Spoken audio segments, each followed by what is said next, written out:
if you don't do it, nothing is possible. If you try to do it, at least you have the hope. You had that third failure in a row. Did you think, I need to pack this in? Never. Why not? I don't ever give up. I mean, I'd have to be dead or completely incapacitated.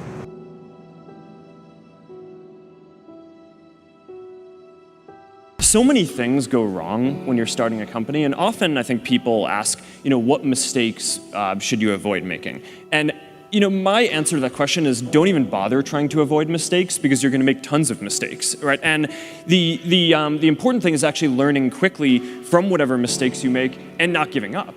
Right, and I mean, there are things every single year of Facebook's existence that could have killed us or made it so that it just seemed like moving forward and making a lot of progress just seemed intractable, but you just kind of bounce back and you learn, and nothing is impossible. You just have to kind of keep running through the walls. Get into 3 colleges. Each time they rejected you. No, I tried. There's an examination that young people, if you want to go university, you have to take the examinations. So I failed 3 times. Right. But a lot of fail. I failed for funny things that I failed a key primary school test for 2 times, and I failed 3 times for the middle schools, and you will never believe in Hangzhou, my city, there's only 1 middle school that lasts only 1 year. It was changed from primary school to middle school because our graduates of our school, no middle school accept us because we were too bad. What effect did it have, though, being rejected? Well, I think we have to get used to it. We're not that good. Even today, we still have a lot of people reject us. I think when I graduate from universities, and before for 3 years I tried to fill in the universities. So I applied jobs for 30 times, got rejected. I went for a police, they said, no, you're not good. I went to even the KFC. When KFC come to China, come to my city, 24 people went for the job. 23 people were accepted. I was the only one guy. And we went for police. 5 people, 4 of them accepted. I was the only guy that did not receive it. So to me, being turned down, rejected. Oh, by the way, I told you that I applied for Harvard for 10 times, rejected. Nothing works the first time. When you try something new, it probably won't work. When you try something new several times, it probably won't work. And the turning point in my life came when I would hear good ideas, and I was so eager to be successful in selling. I would run out and try the ideas, and they wouldn't work. I'd try a way of getting an appointment or answering an objection or closing a sale. It wouldn't work. And my natural response, and I think just to be disappointed. And then I realized nothing works, at least the first few times. So I decided I would try a new idea 5 or 10 times before I passed judgment on it. I would not just try it once and quit like most people do, and that changed my whole life.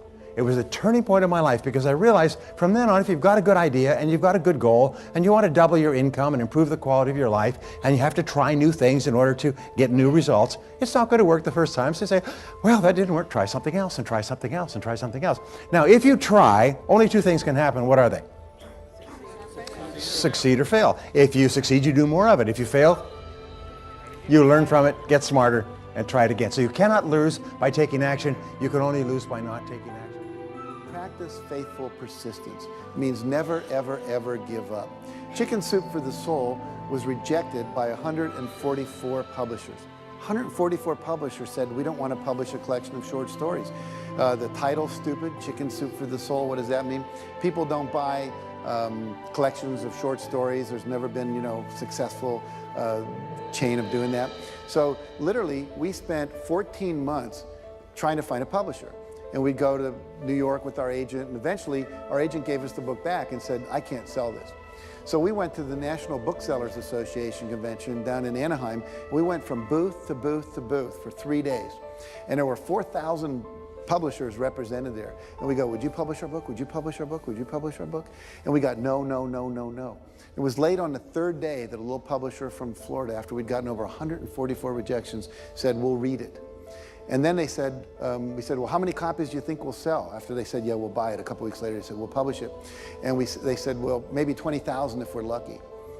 Now we said, our goal is to sell 1.5 million in a year and a half. Now, have you ever told someone your dream and had them laugh out loud at you? He laughed out loud. Now, if we had given up after 100 publishers had said no, I wouldn't be standing here today. You know, wouldn't have happened. And so you've got to be willing to persevere. Because we didn't take no.